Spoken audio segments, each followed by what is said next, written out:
Hey guys, and welcome back.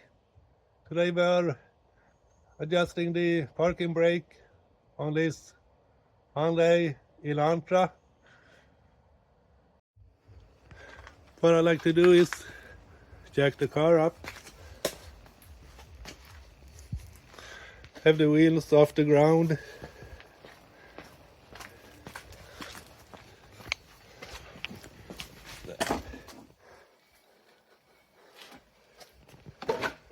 wheels are free spinning.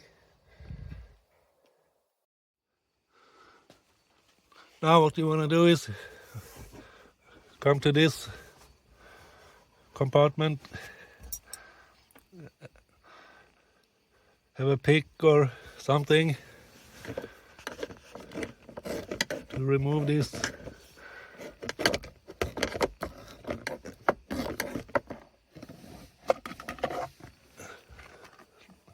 cover, and down here we have the adjuster.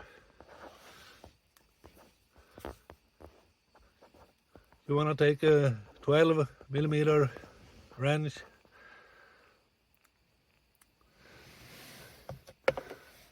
and tighten the nut. Well guys, now you know how easy it is to adjust the parking brake on this Hyundai Elantra. Pretty straightforward.